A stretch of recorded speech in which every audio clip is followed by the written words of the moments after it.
Alright, welcome to the second half of part 3 of Fruhead's Beginner's Guide to Mapping.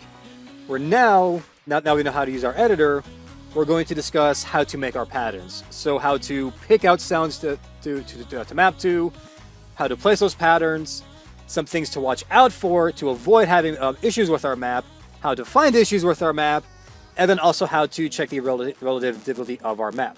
So let's get started.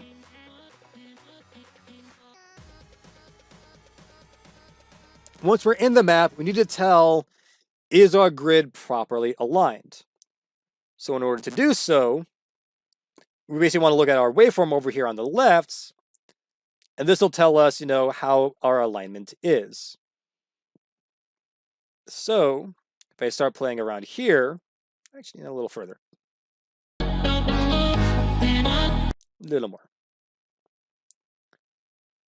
So if you remember when we were first listening to the song, we had these claps playing in this section that we're using as our timing. So if you look at our spectrogram over here, so this is basically the waveform, but it's also called a spectrogram because it's basically more detailed than a waveform because it's got height, it's got color to basically tell you the intensity. But for the most part, most people just will call it a waveform because it's shorter and easier to say. So now notice we have these little spikes that's kind of poking out. So these spikes are basically coming from some sort of sudden increase in that volume, namely the claps or the drums. So ideally, in order to tell if this grid is aligned, you basically want to see, is this spike in volume perfectly lined up on the grid? And notice, lucky us, if we keep scrolling, look at that lovely, lovely alignment. So as long as you, like I was saying earlier, as long as you did that audio setup perfectly, this will all be nice and good to go. But let's say I want to check to make sure, does it actually sound on time? So what we can do now is basically use what are known as timing notes. So what we're going to do is I'm going to take some red blocks, make them dots, and it looks like all of these are happening on every single whole note. So for every single whole beat, so I go 40, we'll add a dot block. And we'll just add a bunch of dot blocks. Missed a couple. All right, so we have some timing notes placed down. So what we want to listen for is, are these perfectly aligned? The question is, how can we hear them? If we push escape, look at these options on the left. So we have playback speed, editor scale, note sound, hit volume, music volume, metronome volume. So playback speed is just exactly what it sounds. If you want to speed up or slow down the songs, to basically try to help you hear out differences in those audio spikes.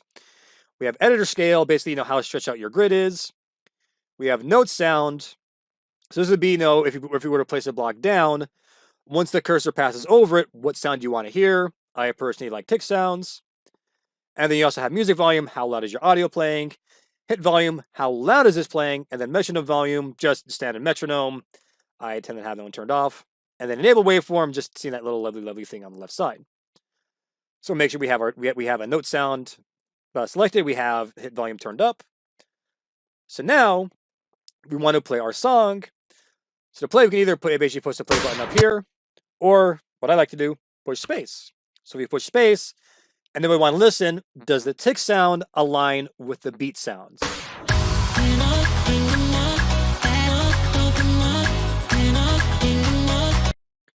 So if you push space again, it's basically paused it. If we click stop, it'll basically restart it where it was in our cursor. So play, go through, stop, back to where it started. Play, pause, where it basically stops at the nearest beat based off of what your precision is. So if it's basically set to 1-1, it'll stop near the whole beat. 1/2, stop near half beat, and so on and so on. But again, if we listen, notice those tick sounds are nice and perfectly aligned with those beat sounds.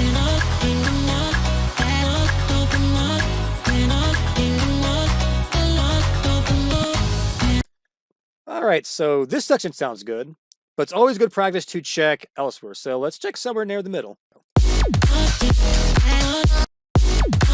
So we'll check in this section. So once again, we'll add some timing notes.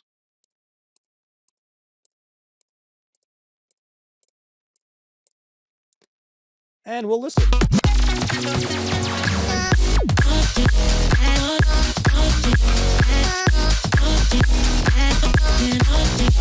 Sounds good. And then once again, if we basically look back at our waveform, notice we have those lovely lines perfectly aligned with the grid.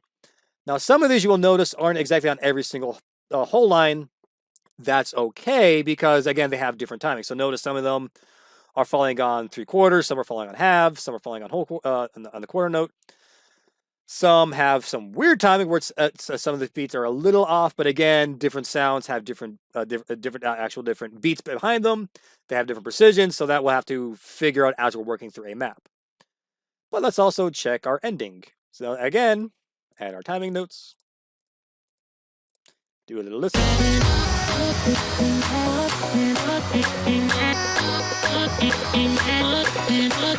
Okay, those sound good. And then finally, all the way at our end.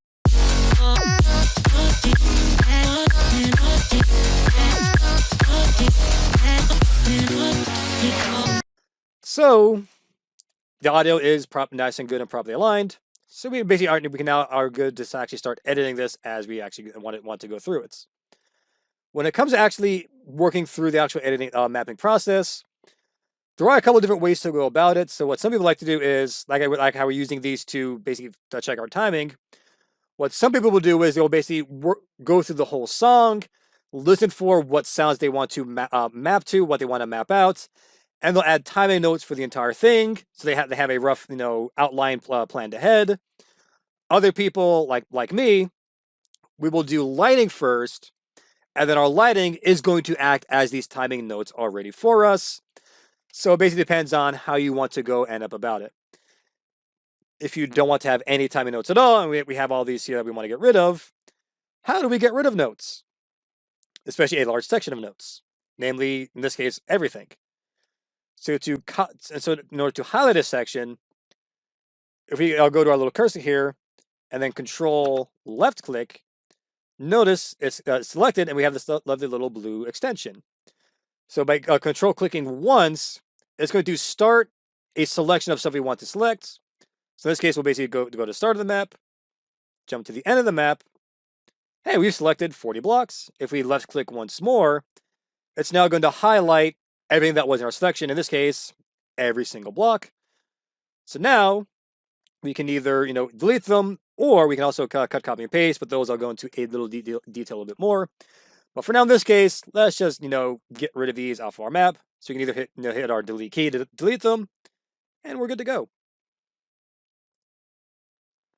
All right, so while we're on the subject of mass selecting notes, there are a few other tricks that we can do, namely copy, paste, and mirror.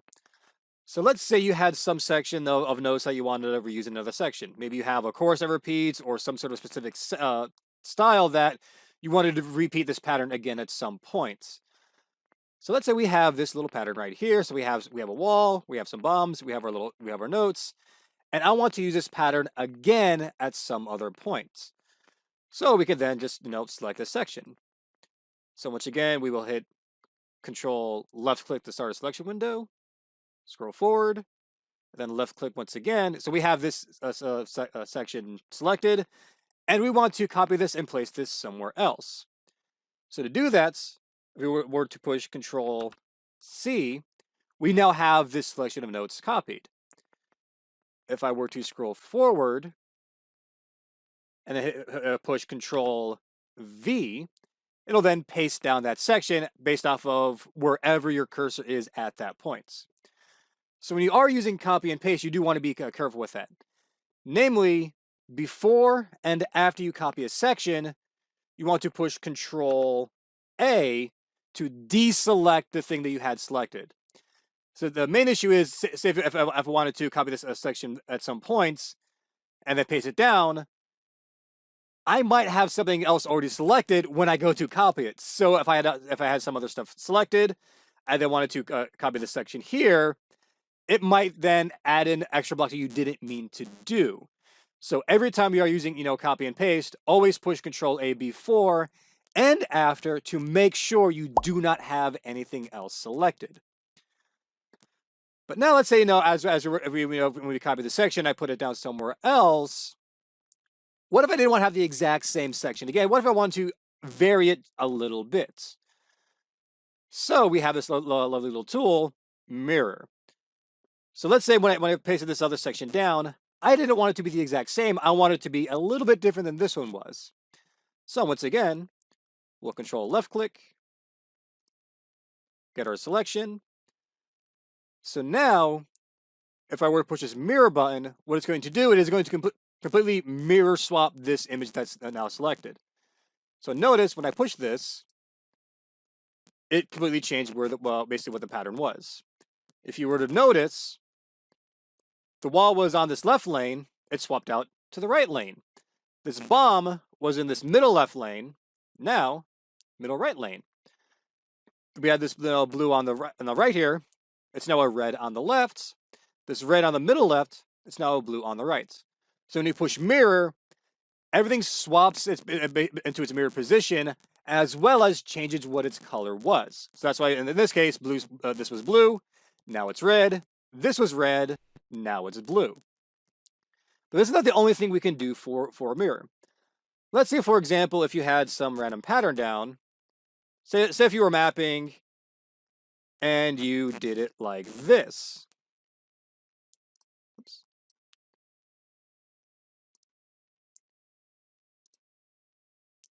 So what if you did it on accident and you end up having the colors on the wrong spot? For some reason, you had your brain crush and you put down blue on the left, red on the right, when normally it's blue on the right, red on the left.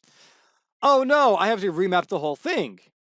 Or if we copy our section or select our section here, instead of just left clicking mirror, if you were to shift click the mirror, notice in this case it doesn't change its position. All it does is swap the color of your block. So in this case, I mapped it wrong. I need to fix it. If we were to shift then click mirror, now all their colors are changed and our pattern is still the way we wanted it to be. So now that way, in this case, if you basically with your whole song and you basically mapped it the wrong colors, you can fix it with that trick. Now, do keep in mind though, depending as you are using either the standard mirror or just color swap mirror, it is still highly suggested that you still check your patterns to make sure they are still exactly as you intended them. I mean, in this case, I started with the red. Well, maybe I didn't actually want to start with red. I did want to start with the blue. So we might have to adjust our patterns as we need to in order to basically have it still exactly what we want it to be. But at least in this case, we're basically starting off with where we wanted to, and we don't have to fix as much instead of just deleting everything. All right, so now comes the fun part: how to actually determine the sound you want to map to at first. All right, so off camera, spent some time and basically worked through a section and basically mapped out a rough idea of the pattern to go on through this section. So notice it starts basic, nice and slow, takes the speed a little bit as we're getting approaching the drop.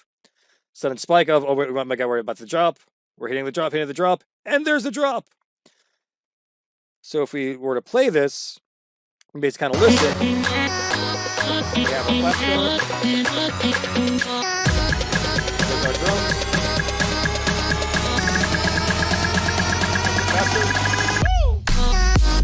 And then so this section, okay, here's my rough timestamp of here's the stuff I want to map. How do we go about turning these timing notes into an actual playable map? So we head on back over to our mapping wiki. We have this whole bunch of information about how to go about considering and thinking about mapping your song itself. Basically in terms of, block types, block distribution, we kind of explain all that. Our timing notes, overmapping, undermapping, emphasis and consistency, all this lovely fun stuff. So the question is, what does all of this mean? So we head on back up to basically kind of starting at the beginning here, our timing and rhythm.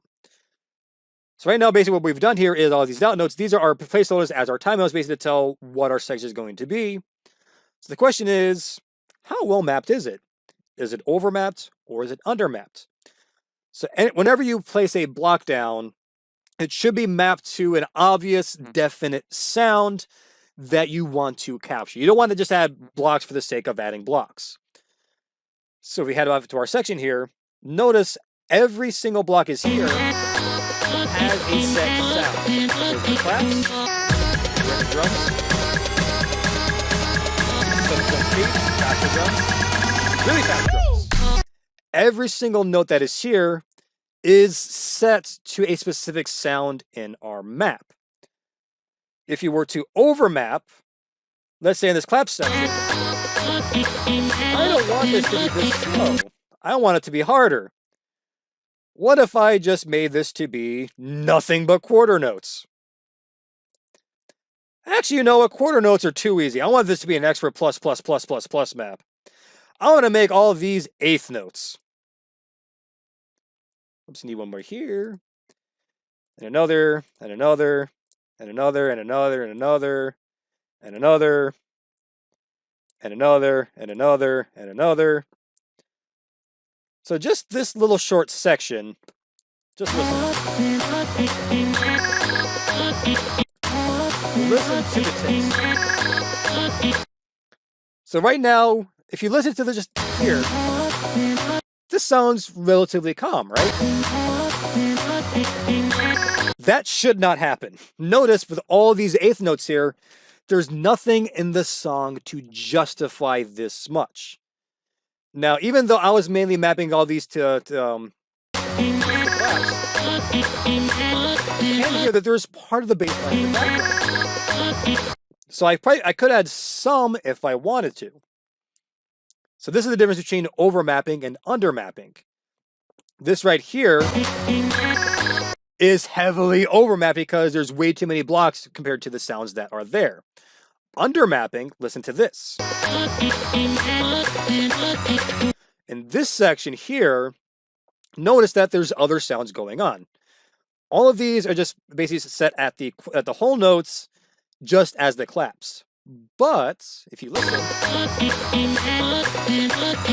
you can hear a bit of a bass line or some piano hits in the background as well. So overmapped, I've added way more notes than there's justification for.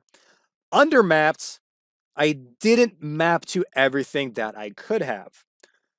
Overmapping is a definite hard no. Never, ever, ever overmap because every single block should have a reason to be there in terms of a sound that it's mapped to, not just I added blocks for the sake of adding blocks. Undermapping is okay to do because sometimes, either the sounds that are there are either too quiet and they don't make sense to be mapped to, or you're adding a lower difficulty, in which case adding all that in there would be too much. So in this example, if I wanted to actually add more difficulty to this, I could, if I wanted to, add in those bass lines. But at the same time, maybe I like having it undermapped instead because the song sounds soft and slow. It makes sense to not have too many blocks. Compare that to this section. This section has more energy. I should have more blocks present here.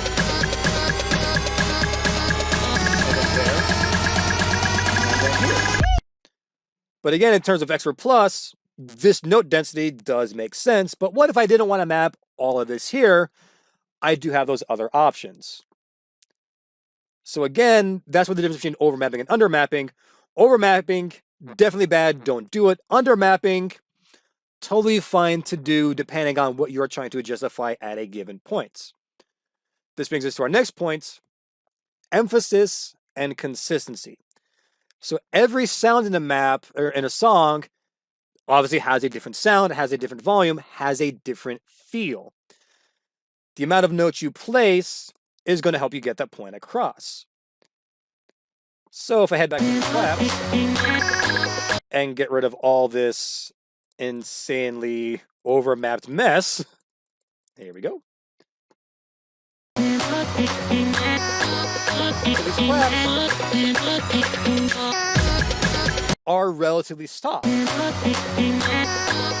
If they are soft, one note makes sense to do.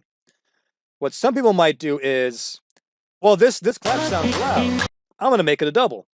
In fact, I'm going to make it a triple. I'm going to make it a quadruple.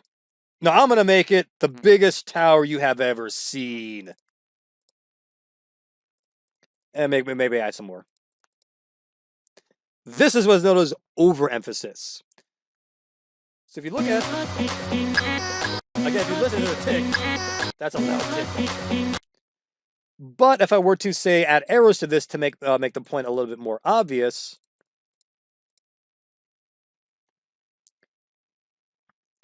so compare this note to this note. If we were to try to hit this note, oh, you just lightly tap it, you're safe. This one you have to swing harder to hit, so it's a more emphasized hit. Same idea. Want to do that? It's the same idea as a normal double. One hand, two hand. One hand is easy to do. Two hand is a little bit is also emphasized as well. Same idea. If we made it with three. Same idea if we added four. Basically, the more notes you have on the same beat, the more emphasis you have. Now, some sounds, yes, they should be loud. So say, for example, if I go past this drop here.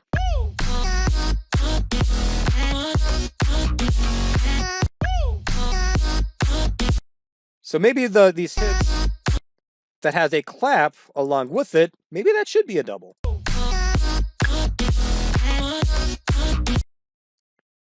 Or if I want to map something slightly differently, there are those quiet hits in the background that maybe I can map those as singles, and that heavy standing on bass, maybe make that a double. Whatever method you use to emphasize a sound, if you map that sound as one type of note, you should do it again. So in this case, if I'm looking at all of these claps, if I basically made the start of these as singles, they should all be singles because notice in every single clap, the volume is not changing. Every single clap has the same sound, has the same feel.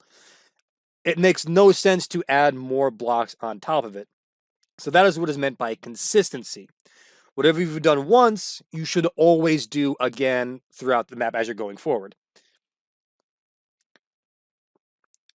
So one of the biggest options, one of the issues I see with new mappers all the time is they just overemphasize everything.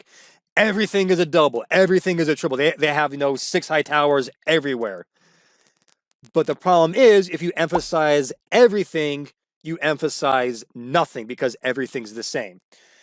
If you do have a really heavy, hard sound, and you want to emphasize it, you want to emphasize it. But say, for example, if I was going through these claps and I've made everything be a double, at the end here, when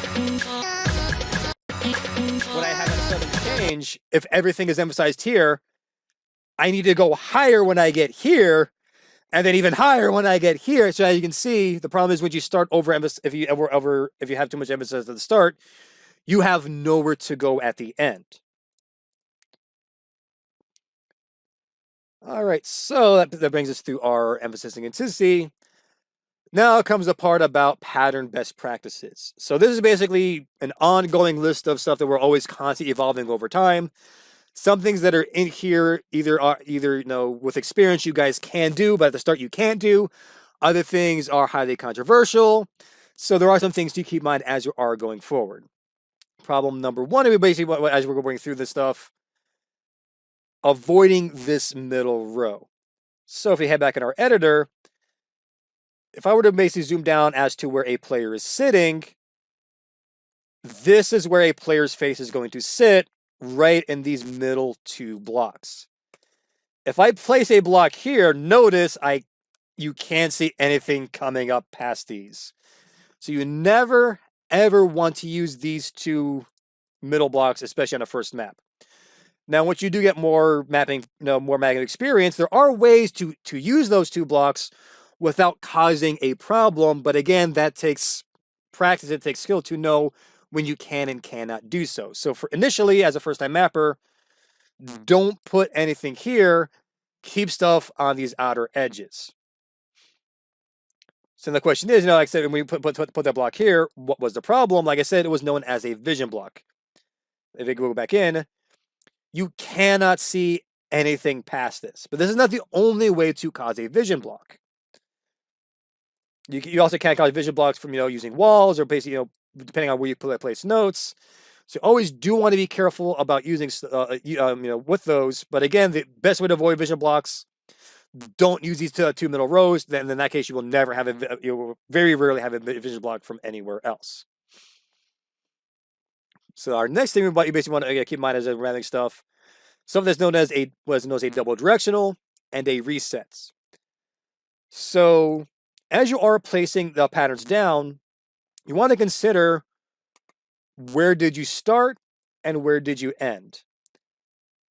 So say, for example, as I'm working through this section, I started this pattern as blue down, red down. So you want to imagine if I swing down at this blue, where is my arm going to be? And then where can I go from there? Then we say, okay, well, this next one is a red. I'm going to swing down at red. And then, okay, where is my arm now? What can I hit from here?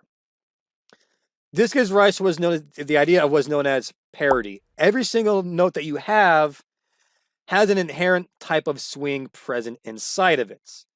This is either defined as what's known as a forehand hit or a backhand hit. Do you swing at it with your palm as a forehand hit, or do you swing at it with the back of your hand as a backhand hit? So if we're looking at our mapping wiki, there is an image here that kind of shows you, depending on what kind of note you place, how would you hit it? So the stuff on the bottom here, bottom of this black line, would be hit with what's known as a forehand hit. So you're going to hit this with the bottom of your palm. Stuff on the top of this black line is a backhand hit. This is basically be easier to hit with the back of your hand. So as you are mapping, you basically always want to cross this line somehow. So in this case, I basically place the blue down, I place the red down. My next blue should be an up. My next red should also be an up. So in this case, notice, as you're playing through, you basically swing down at blue, swing down at red, but now both your arms are down. It makes sense you're then going to swing up at a blue, swing up at a red. This is what is known as having proper flow, in which case each block naturally leads into hitting the next block. Now, because of this idea that some hits just do not work that well at all, especially depending on these higher difficulties. In this example, if I was mapping an Expert Plus, some people would want to do something like this, where, I have a blue down into a red right. So if I look at my mapping guide, well, I swung down, I swung right. This should follow parity. Technically, yes, it does, because hitting of this right would count as a backhand hit. But the problem is, put your arm out right now if you were playing. If you swing down, where is your arm? And then how would you hit this next block? Depending on how you're going to hit it, there's a high chance that if you're a wrist player, your palm is swinging down to hit basically to hit the down. But then in order to hit the right one, you have to rotate your wrist 90 degrees in order to make that hit. That can be really uncomfortable. And this is what is known as a 90-degree hit.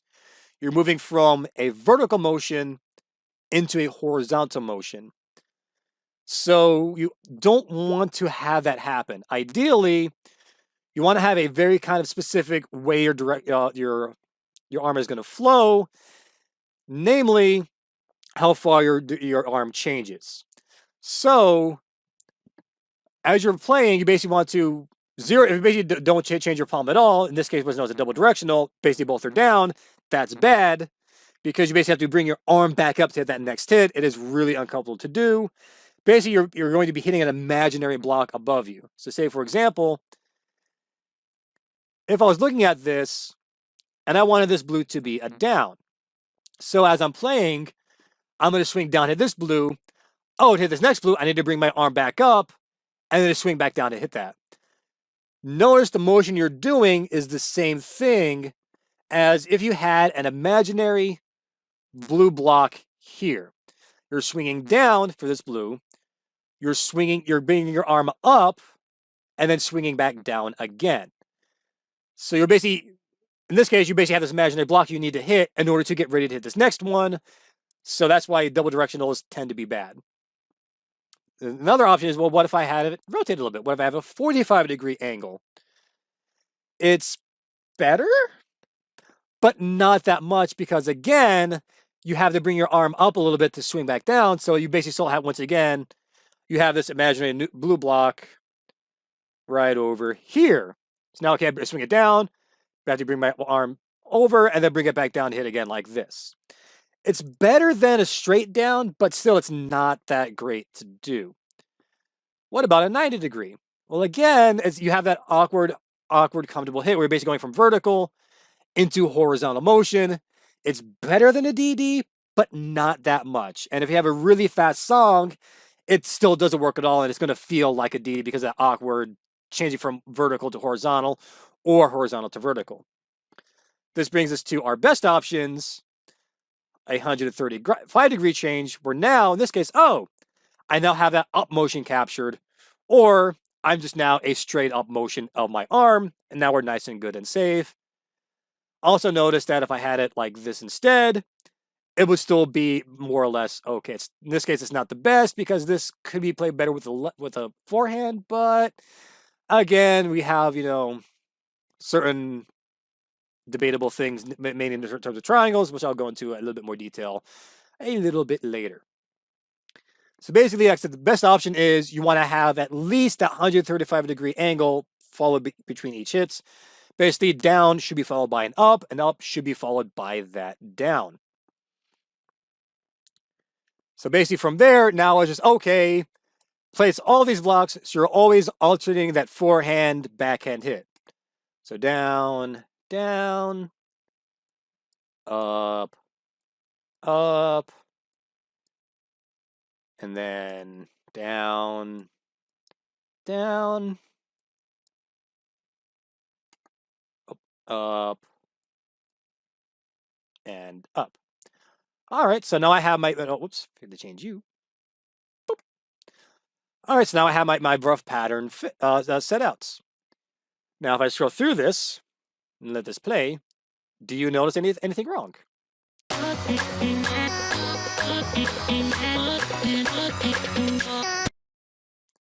One more time.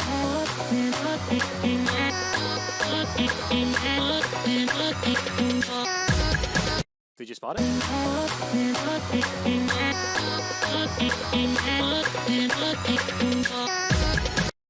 Okay, so let's say if you spot the error, good for you. If you didn't spot the error, don't feel too bad. Sometimes, even I will overlook something like that.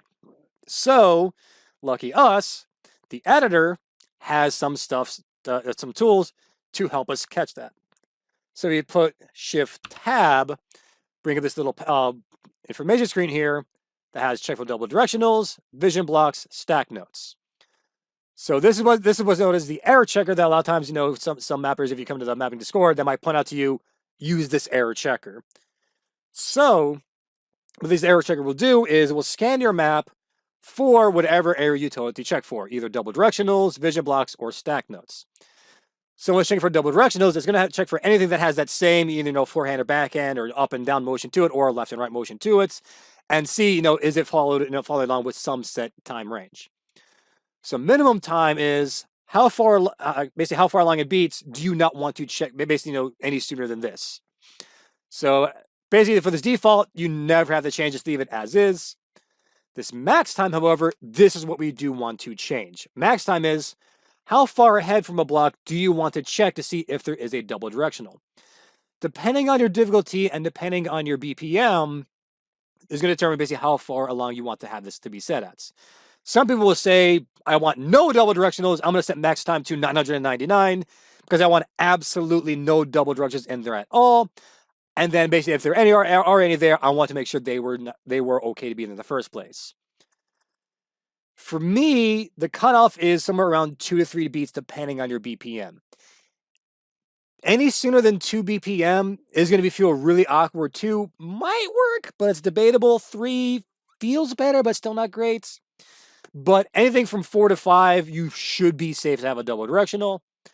So let's say I'm going to set this to be 5 beats ahead, and then click check for double same directions. Uh-oh, 4 errors have popped up. If I click this next button, it's going to jump ahead to what that first error was. And if I scroll back a little bit, notice all 4 of these are highlighted in red because of here. So notice, up, up, this one should have been down, this one should have been down. In the next case, okay, well, if these are ups, this should be down, this should be down. So now I have to fix this. So, oh, well, you're the problem child. I'll change those to be downs. Click clear errors to basically, get rid of those. Let's do my check again. Hey, we're safe, nice and good. So now, unfortunately though, this double directional will not check for stuff like those hard 90-degree changes, especially ones like this. And I'll just change you to it now, so I'll have that one. So notice if we go back to our little parity guide. So notice both a right and an up are both going to have the same feel to them. They're both going to play as a backhand. So this leads to what is known as a triangle hit. So if I want to basically play this along with proper backhand forehand motion, I would play this as a down with the forehand, play this as a backhand. Oh, I don't want to hit this as a backhand. It's going to be uncomfortable. I'm going to rotate my arm and hit this as a forehand. So basically, if you're playing with the wrist, palm down, palm to the right, or backhand to the right, palm up. And then so now when I hit this down, I'm going to hit this down with my backhand. My arm is now upside down. So triangle hits are debatable in the community. I am of the camp that triangles are quote unquote okay if they are slow enough and you have time to get out of it if you need to. Based on this pattern and this difficulty, this would be a bad triangle. Because notice, once I get to this point, my arm is upside down. I'm now going into a really fast section that if I needed to have proper arm motion, this is not going to work. This is a bad triangle. I should delete this. But if I do my error checker, it doesn't find this problem. So the best way to never have this problem pop up is never do these 90-degree transitions in the first place, especially on higher difficulty maps. If you are doing a lower difficulty map, for example, something like, normal and hard, 90-degree changes tend to play a little bit better, mainly because the map itself is slower, so it works out to be okay. So this then brings us to our next section, forbidden patterns you do not ever want to do. Basically, as you look through these, just don't use any of these. So the first one we have our standard hand clap, where in the editor, this looks like this. So in this case, notice basically the way you're going to be swinging, blue is swinging into your red, which, okay, you're clapping your hands. So some people, as they're making maps, oh, they said clap. Oh, I'm mapping to a clap. I want to make the player clap their hands. Clapping hands is one thing. Clapping expensive $80 controllers together is another. So with this type of pattern here, you run the risk of the player actually hitting those expensive controllers together and possibly breaking them. Don't do this. Instead, do this. So notice in this case, blue is above red. If you're swinging, you're getting that same clap motion, but your controllers are nowhere near together. It's safe. Next bad pattern. This is what's known as a hammer hit. So this would be something like this. We have the blue pointed to be hitting this bomb. Problem with this one is, if you're going to be swinging at this blue, you are going to hit this bomb if you're trying to properly score, or you have to not properly swing, and then you basically, don't get all your points. Just don't do that. That's bad. We have this one, which is known as disembodied notes. This one, I have noticed some maps, this has been kind of changed a little bit. So if you were to basically have a wall here, and then a note, and a note here. So this, you basically kind of want to avoid because, again, the problem is you might not see this. So with this wall, this is the pattern where I actually have seen this starting to come up a lot more, where this one, I'm on the fence if I like it or not personally, but as is, you can see that red and be able to hit it. The major problem with it, though, is if that, in this case, for example, in this wall, notice it was this nice, lovely one wide wall. Only on that beat, you could easily see behind, and around it, which is okay. The bigger problem is, what if instead I had this wall? Well, now you're not going to see that red, so you're going to miss it, and that's a problem. This you do not want to do. This, and I've seen it done. I don't know how I feel about it, though. I personally don't use it myself, but I have seen it in other maps, and as long as you can see the note, it's better. And then speaking of walls, you do want to be careful if you are using those walls and how close they are. So if you have walls like this, for example, notice we have 2 beats in between. If you basically know quickly lean left, quickly lean right, you're safe. However, once you put it at 1 beat apart, you have to basically quickly move left. Oh shit, I need to quickly move right. It's a little bit harder to dodge. It could be a problem. And then what if I make it, even worse? A half a beat between. Don't do that. You do not want to be able to be having to quickly dodge left and right like this. It can cause, neck strain. It can also cause a player to, jump off screen, which could be bad. Bare minimum, ideally, you want to have that 1.5 beats in between. So, bare minimum, this far apart, you'd be safe. But depending on your BPM, this might not be too good as well. You might have to make it even further apart. So this is kind of BPM dependence. So it's one of those things you have to kind of play test, play by ear to see how well does it feel. And moving along down the walls. So notice I basically place this one on the right, place that other one on the left. Don't ever place it right in the middle like this, because again, as you can see, the editor was already yelling at you, don't do this. Because again, the problem is you are forcing the player to go to one of these outer lanes, and depending on their play space, they might not have that space. They also don't know which space is safe. I've seen some people do this, and then one side they place another wall. They might do something like this where, okay, I'm going to place this here. And then I'm going to place another wall right here. So that way you have a 50-50 shot of choosing the wrong side. And if you go on this side, you auto-fail the map.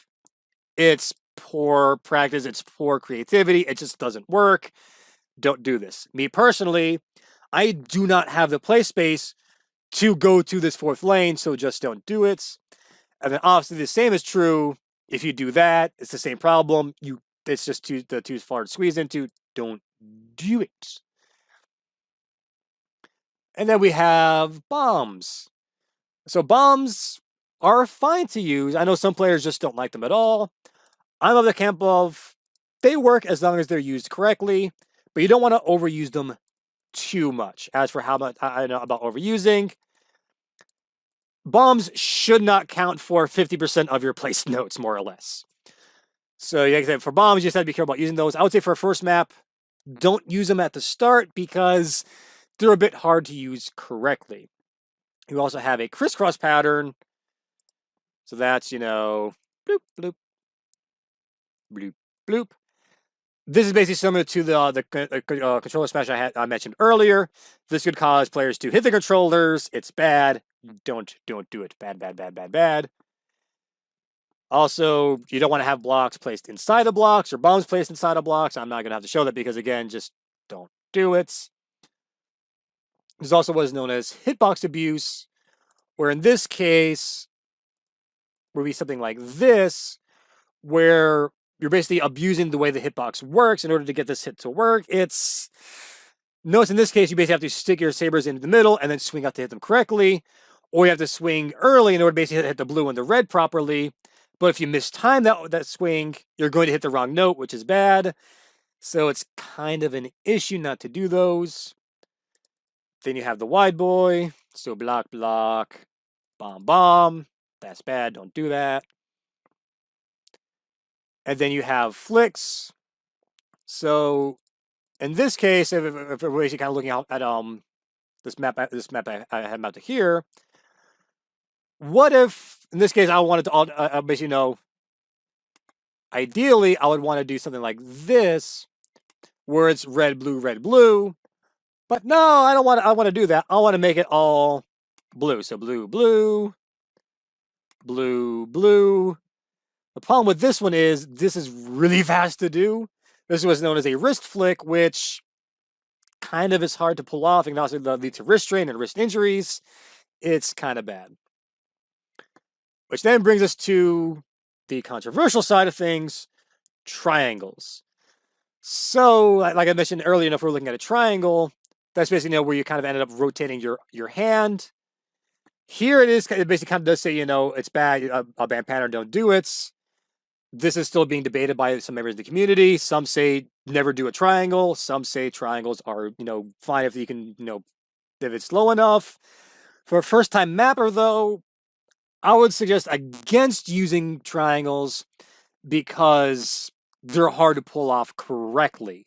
So first map, avoid them. Once you're more experienced, you can then follow the path of our one true god, the triangle, in order to actually do it appropriately. But again, depends on skill, depends on difficulty. Some difficulties, they work, some they don't. Just don't use them for now until you get used to them. Then we also have crossovers, inwards. So again, rather than basically kind of going back to the mapper, this is just basically, follow the guide of do it, don't do it, only do it if it's necessary. So yeah, we just kind of go through some of all those. All right, so we spent some time working on our map. We've edited some of our sections. We've added some patterns in. But one thing we always want to keep in the back of our minds is, what is the relative difficulty of the map we have so far? One way to check our difficulty is to check the overall stats of our map. So if we were to push Shift-Tab to bring up our error checker, remember that we had some of these extra buttons over here, namely our stat panel. So we will open that. So this will open a window that lists all the different stats of our map so far. So our notes per second, bombs, walls, lighting, events, the red-blue ratio, vision blocks, and our note distribution. So our notes, this is just the total number of notes that we have placed in our map so far. Our total notes per second of our map. So notice as you hover over this, a little box will pop up that gives us some rough ranges based off of the different difficulties. Now, one caveat about these values, though, is these values are a little bit old at this point. So the community as a whole has increased in skill. Most of the maps, both OST and custom maps, have slowly gotten a little bit harder over time. So as you guys are checking your NPS, ideally you want to check those ranges based off of what is listed in the wiki, since those will always be more up to date. But at least in the editor, we do have some ranges that we do have to reference as you are in this point. Just remember, these are a little bit lower as they are in here.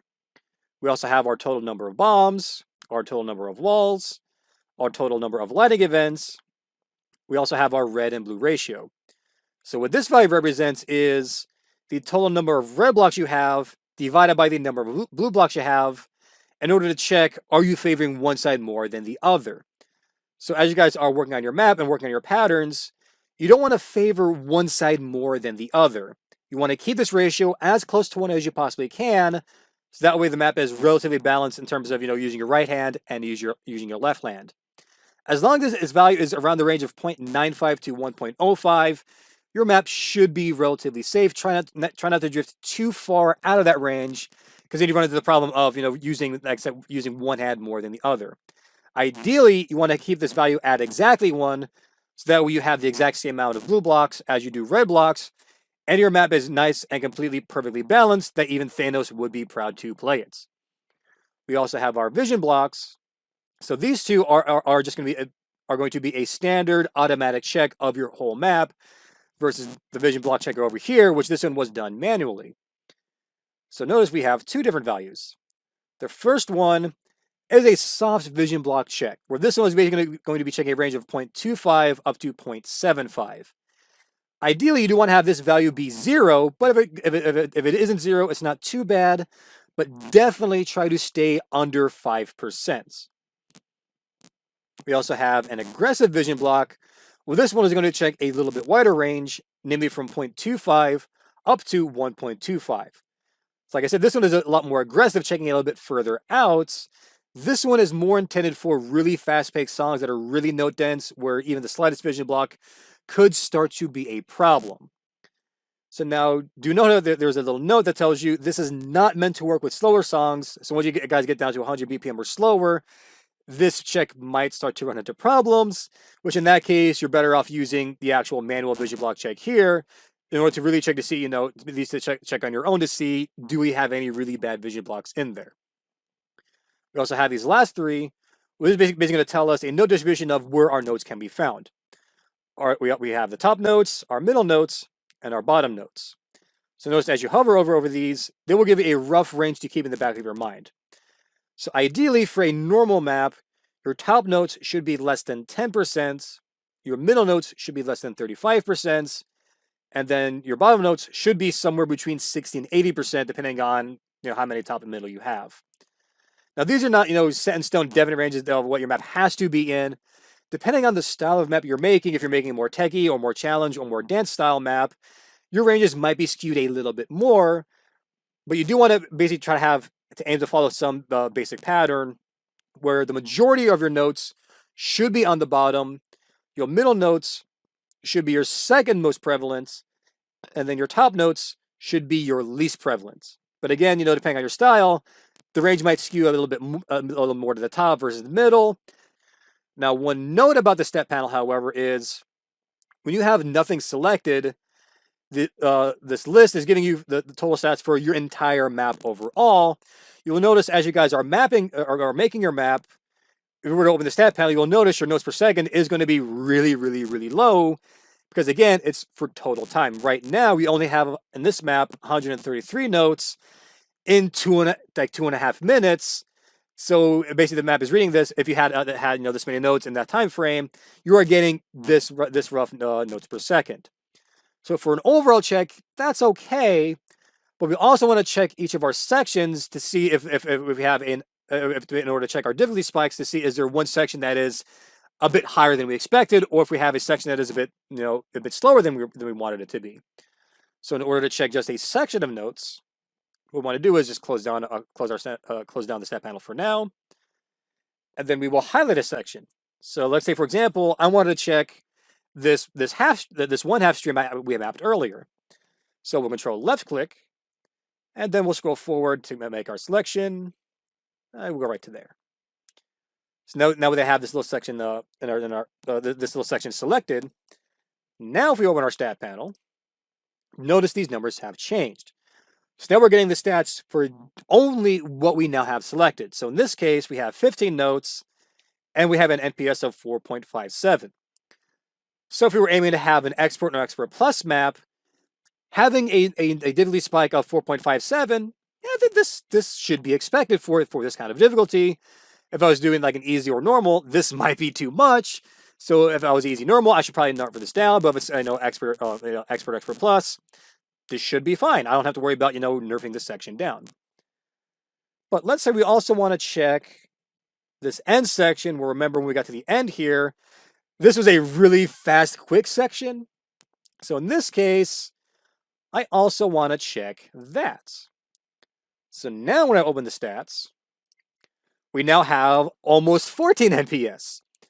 So now if my goal was I always wanted to make an Expert Plus or Expert Plus or higher map, in that case, yeah, the players might expect to have a 14 NPS spike.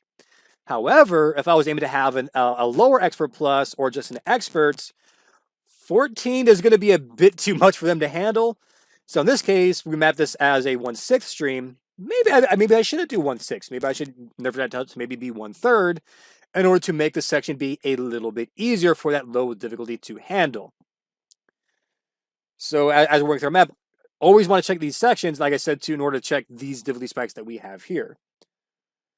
All right, so now we've checked our sections. We can either buff sections if we want to make them a little bit harder, or nerf sections if we might want to make them a little bit easier, and then continue working through our map. So once we basically go through this, we'll have all of our notes, we'll have all of our patterns made out, and then our map is now good to play.